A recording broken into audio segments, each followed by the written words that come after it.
Yes. Nagami. Akam jirtan. Nagami. Pagya jirtu. Sumala tesu akka gori nano ni kya mo. Kerala si na bolu. So wonderful to be back in dun gamade pagaw lagarne. Ugani siya dun ragat tu abbi putu. Abbi ru kide tay abatan na pagkade dun ugarat gaw mo adu jira. Happy to see you. It's wonderful. Eddu galatoma tumse ro hundan ugotani fi. Naman bakka hedduutti arguun asii arge from Minneapolis, from Iowa, from Chicago, from Michigan nama hedduu asii arge jaarsi kun as taa'ee nadhaadatu ture nama Amerikaa kutaa even Canada what is Brown I saw Brown from Canada California irra what is Darajje Daadii tokko hin jira gaafan Amerikaa yeroo duraa dhufe namni raayidii airport irraa naa kenne as keessa jira what is he he's hiding you know yeah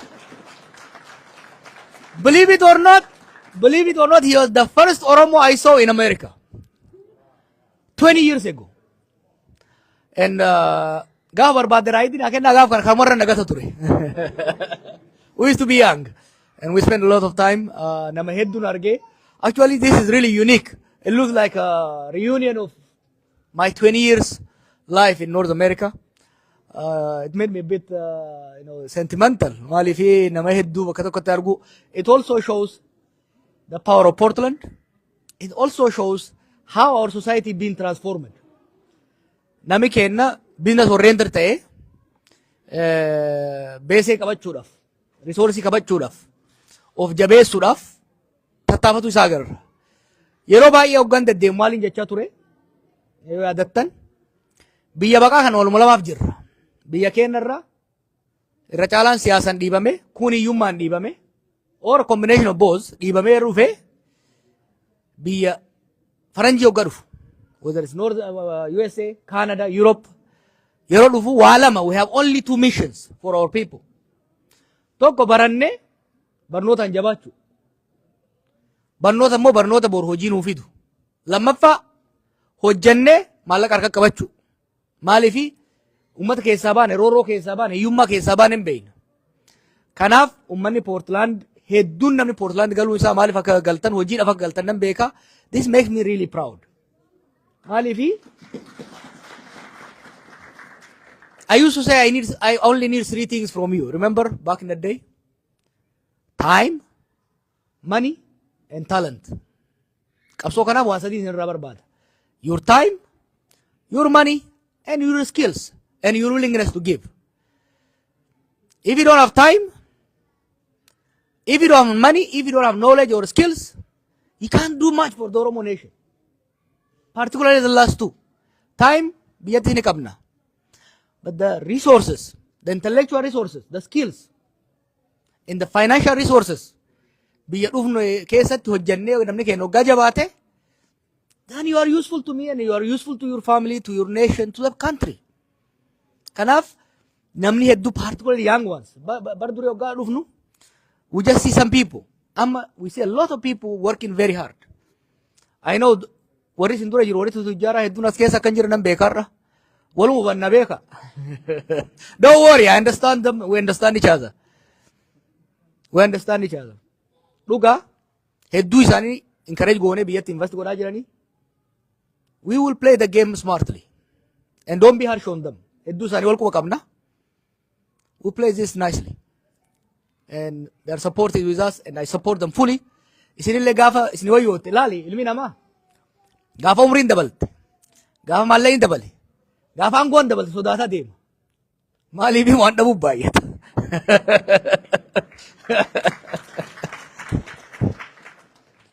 And their money is my money and your money. I want Oromos to get rich. I want Oromos to have power. I want Oromos to have knowledge. That's what I fight for. And when I see Oromos working very hard and succeeding, and while they love me and they love Oromos, and they hide to preserve what they earned through hard work, it makes me proud, you know. Kanaaf, I'm really proud to see you guys. I'm very happy. Hedduun gammada Portland dhufuu kiyyatti. Namni hedduun immoo Portland community cimaa ta'a. Community keessan hedduu cimsaa. Churchii keessan cimsaa. Masgida keessan cimsaa. Nuclear of the family keessan cimsaa. Jabaadhaa.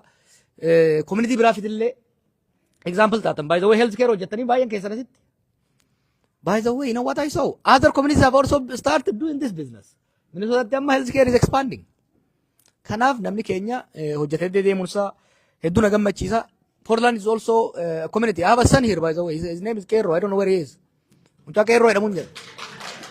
His mother is here. His grandfather is here.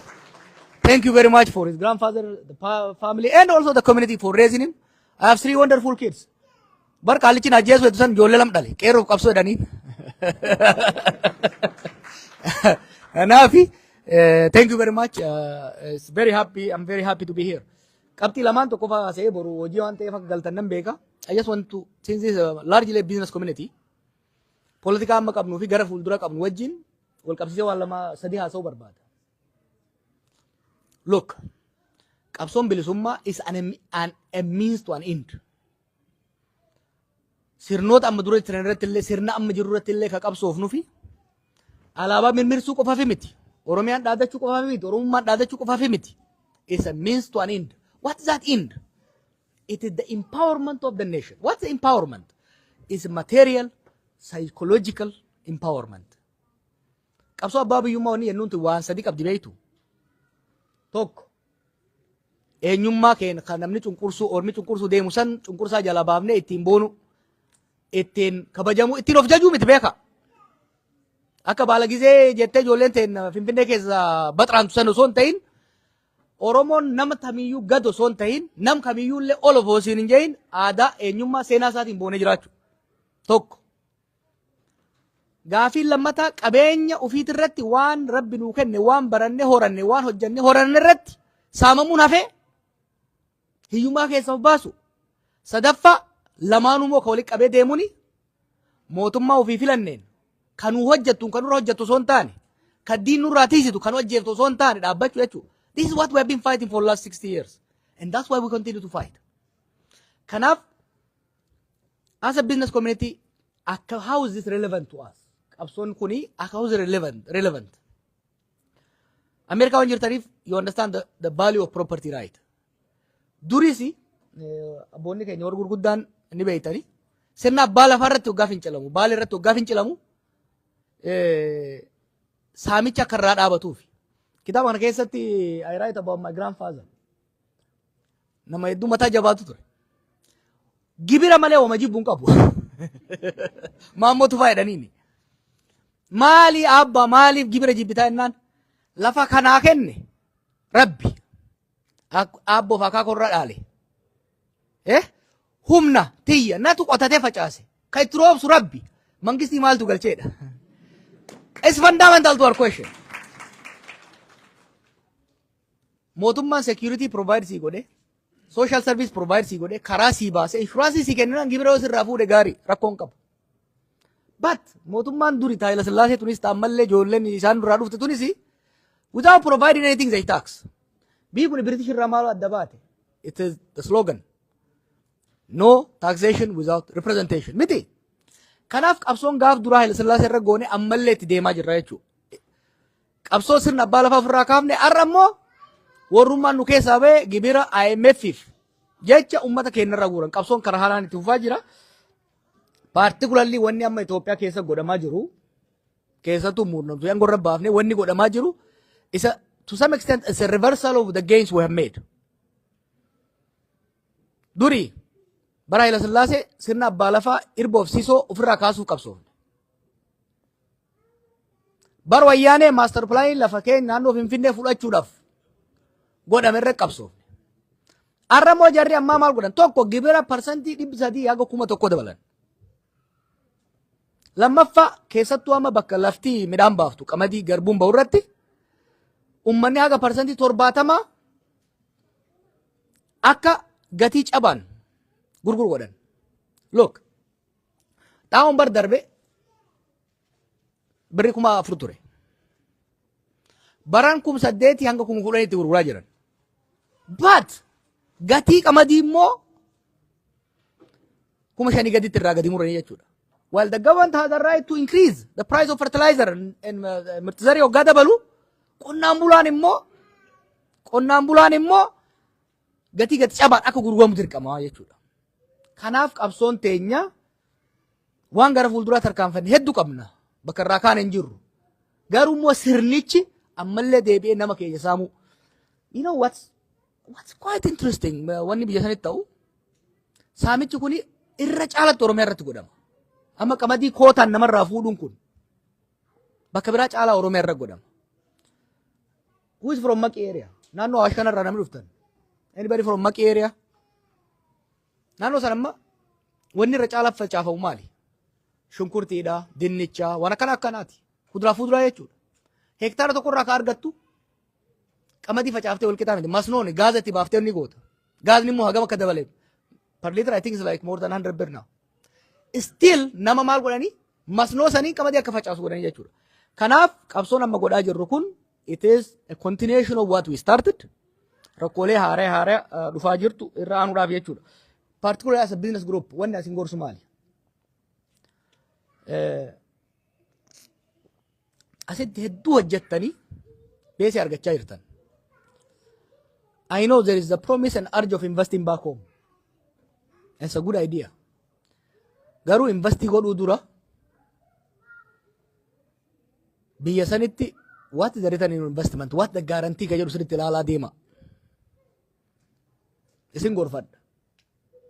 5 years ago warri dhuftan I think Tashite, I don't know, Petros was there, I think. Namni amma tokko dhufanii turan, nam shantama akkas ka ta'an. I pleaded with many of them. Political environment isa garam akka deemu waan mul'achaa tureef. Don't sell your house. Don't leave your job. Don't cash your 401k jedhe. Let's wait. Many of them waited. Some of them took the risk. I'm not sure how many people actually recovered their investment. We are not there yet. Ayyoo teetii mana jaari. Obbolaa keetii suuqii xixiqqoo tokko jaari. But do not invest too much. This is not because I oppose the government. But the way the government is going right now, civil war hammeessaa ka deemu, insecurity hammeessaa ka deemu, bakka insecurity hin jirutti dinagdeen hin guddatu. I rather have you save your money here. Build capital. Wait for a moment when security is restored, when the risk is minimized. Kanaafi, I know warri hedduun invest gootan, Rabbis na gargaaru, we will try our best to restore peace, to restore security to the country. We will do it. We'll do our best. But for now, be careful. Hedduu investing godhina. Minimal. Warri immoo invest godhuu barbaadan, spend some time. I suggest you make 3 trips. Jalqaba dhaqaatii biyyuma sanuu laalaa xiqqoosi. Get used to acclimate godha. Kilimanjaro bahee ture a year ago, 2 years ago. Advising si kennan acclimate godhuu qabda. Gaara baatee deebitee gaara hundi naannoo kanaa fi Vancouver bahuu tureen. Gaara of barsiisuudhaaf. San booda Mount Kenya yaalee san booda so businesses hoggaa biyya galtan system biyya sanii baradha. Don't rush into it. Just because you made money here, don't rush into it. Take time. Take time. Learn. Maalifi, the country is filled with crooks. Ijoolleen biyya bulchitu, they are crooks. They are thieves. And hanna aadaa biyyaa godhaa jiran. Kanaaf, because I know how, warreen isin duraa, Jibuutiin gootanii, Soomaaliyaan bootanii, biyya meeqan dhuftan. Ijoolleen harreen umriitii yaammoo, Liibiyaan gootanii caccabsitanii, Keeniyaan gootanii dhuftan. San booda I know how you started from $7 a day, an hour. Parking hojjechuurraa kaatanii hagam takka. I know what it took for you to build some capital. So be careful. Don't throw it away. Be careful. Those of you who have made enough capital, don't invest all of it. Look, be careful because waggoonni as deeman kuni xiqqoo ulfaataa ta'a jechuudha. However, politikaa keenya sirreessaa deemna. I'm optimistic. I'm cautiously optimistic. Sirreessaa deemna because we have no other option. Warri amma jiru kuni haga wayyaaneen ciman. Ufiifuu itti dhiifnan ni kufan. They are not strategic in their thinking. Jarri sun hedduu cimaa ture beeki. irruma garagallee furraa kaafne malee they are not easy people. We will correct. Correcting kana gochuun maal gaafata tokko akkaataa sirni kun itti sirni fiinuuni kufa iddoo nama yaachisu. Akkaataan itti kufu maqaa keenya waan jiruuf maqaa keenya fi abdii keenya qabatee akkan kufne of eeggannoodhaan lafaan ga'uu qabna. We will work on that. The most important sambooda garuu haalli nageenyaa kun akkan hammaannetti sirni abbaa irree biraa akkan uumamnetti fardiin illee akkan duunetti kararraa isa akkan gorreetti ittiin deemuu barbaachisa. Sun human capital ummata kana fi natural capital ummata kana natural resources jiru walitti combine godhanii hojjechuudha gaafata. Kanarratti we are working baay'ee isinirraa kan eeynu pay attention to what's happening. Careful ta jidduu keessanitti you are busy naannoo biraallee rakkoon qabdanii tokkummaa keessan jaalala keessan wal kabajaa keessan wal liitumsa individually hojjedhaa jabaadhaa naamusa qabaadhaa faamilii keessan cimsaa collectively guddadhaa saba biraatiin immoo wal danda'a. Oromoon amma itti gaafatamummaa Oromiyaa fi Oromoo qofa osoo hin ta'in kan Itoophiyaaf kan saboota sanii qaba. I know this is a bit of counterintuitive for many people. Even karaan sabboonummaa irra deemaa dhufne. Garuu we have to move from resistance politics where the state was an alien to legitimizing the system. Kanaafi keessattuu saboota wajjin jirtan wajjin obsa dhagaa gamaa gamanaa darbamu arraba gamaa gamanaa dheeratu jecha waan saboota biraatiin addanuu fageessurraa of eeggachuu gaafata jechuudha. Kanaaf keessattuu biyya alaa kana keessatti yeroo hunda akkana isiniin jedhutti dur maallee isiniin jedha waan hamilee uummata keenyaa tuqu waan uummata keenya qoqqoodurraa uftii isaan jechaa ture.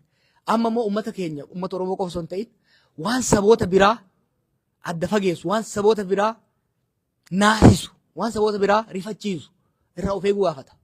Guddatanii mul'achuu gaafata. Obsa gaafata. Tumsa gaafata jechuudha. Kanaaf jabaanneetti hojjannaa hopefully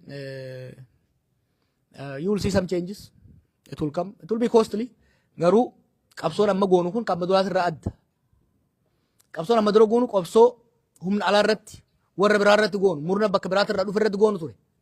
Qabsoon amma goonu qabsoo jallaa keenya irratti goonu qabsoo keessoti. Kanaaf you will see some uncomfortable things. You will see some debate with our own brothers and cousins. Kanaaf reeffa anaas torba moo sagal garagalchan. Gara gaggalchaa waddaatuma sirreessaa deemna garii baay'ee isaan sirreessina. Ka jallate immoo ibidda keessaa fuudha deemna. We will be very strategic, we will be very surgical. Healthcare keessa hojjettanii kaansarii garii sarjariin keessaa baasan. Garii keemoteraappiin keessaa baasan. Kaan immoo traditional medicine way itti kennaniif. So we will do our politics that. We have to be very careful. Akka duritti akkan cabsu yoo barbaaddani wal cabsuu taate. So we will play very carefully. We will play it safely and selectively itti deemna. Kanuma saalee waan deemeef carraa isinii kennee amma tokko mari'annee addaan baana galatooma.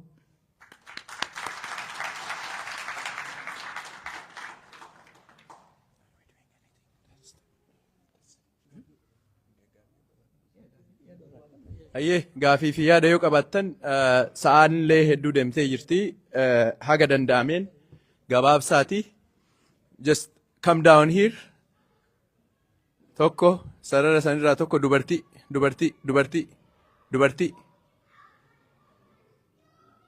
Okay, sarara sanirraa ati itti aansitee eegda. Okay, as taa'iti eegi. All right.